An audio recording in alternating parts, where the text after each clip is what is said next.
So the sea dragon, Shingala, after seeing the kindness of humans, set out on his own journey across the wide seas.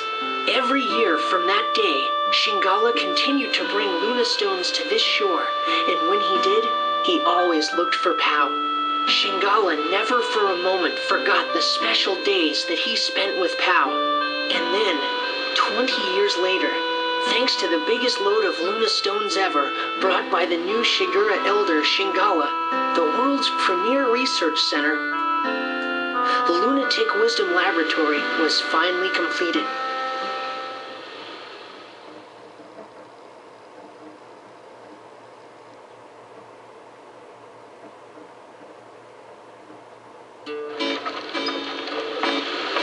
Now we head to the future.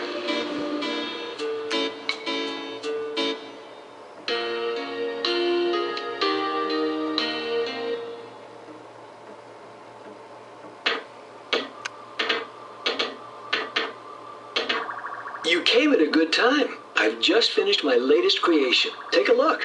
What's that? It's a Nova Cannon. It's a weapon that uses the sun's energy to generate a powerful beam. Attach this to your ride pod, and then you'll have nothing to fear. All right. Thanks, Dr. Osmond. No problem.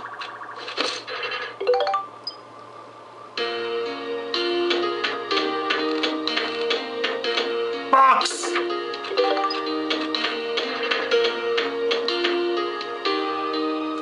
Oh, there's one down there.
None in here.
of these.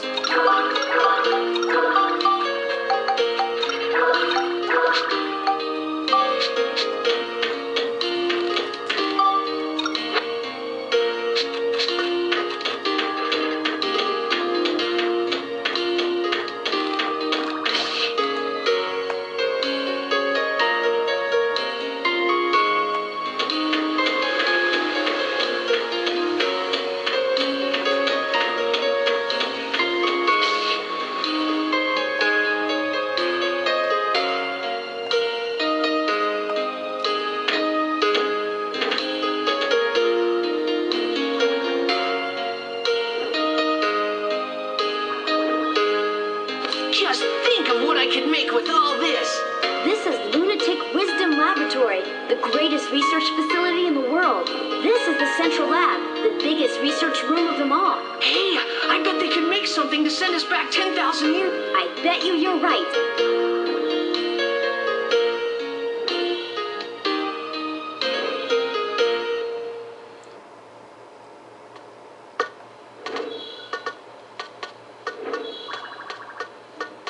Thanks to you, the lab's been completely restored to its former state. I really appreciate it. Now let me explain my plan for getting you to Griffin 10,000 years in the past. Really?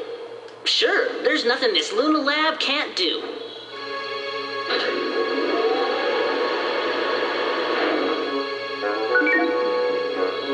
Oh, wow. Ixion, a time-traveling locomotive. A fantastic non-stop express that can cross both time and space. When this is finished, you'll be able to travel 10,000 years into the past, where Griffin is. Amazing. How much longer will it take? Well, let's see. Let me check. Dr. Jammy.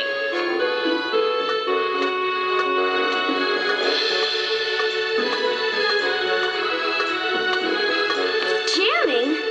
What? Now hold on a minute. This is not the same jamming that attacked you back in the past, okay? Well, not exactly the same anyway. He happens to be his grandson. Dr. Jamming's grandson? I'm terribly sorry. It seems my grandfather caused you a lot of trouble. Please accept my apology. However, without my grandfather's research, I would have never been able to develop the Ixion. My grandfather was researching technology that would allow objects to float on the air using sound. He called this his Aeroharmonics flying technology. However, he came to a dead end in his research and became desperate. That's when Gaspard persuaded my grandfather into becoming one of Griffin's servants. But when he lost that battle to you two, he had a change of heart. He rededicated himself to his research and was able to perfect his Aeroharmonics technology. He perfected Aeroharmonics? Many flying vehicles were developed after that, based on his technology. Of course, the Ixion here takes advantage of the same technology, and by combining it with the space-time control panel I developed, my grandfather has passed away, but before he died, he told me I should use his research for something good and just. I tried to carry on his wishes, and I think that by continuing his research, this world can truly be saved. Dr. Jamming. He was quite a guy. Yes, and you helped him become the man he was. Well, I wouldn't necessarily say. But that's strange. In the history I know, Aeroharmonics technology was never perfected. Our travels must be creating a new history for the world. Do you think that's okay? Well, I'm still getting the hang of this, but I'm thinking that maybe history as you know it is not necessarily the one true history. Huh? As well as fixing the flow of time that Griffin has disrupted, we've also been able to add new flows to it. And though these have been different from the original flows, maybe they're meant to be the real world history. Ultimately, you could say that even Griffin himself is playing a necessary part in creating a new, complete history. Griffin? Necessary? You can't be serious! Well, why not? Doctor, something terrible's happened. The rebel rebel forces in the west are coming under attack from Griffin. What? Attacked? Get me Elena! Huh? Elena. Your name, Mother. Just who is my mother? And why isn't she with us? Even my own father wouldn't answer my questions. Now I realize that Father hoped I would find out those answers for myself.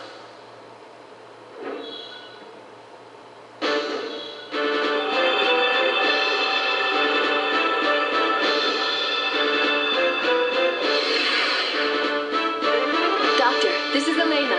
We're fighting Griffin's main army over here. If it carries on like this, Griffin will probably attack the Luna Lab too. Be careful. Mother?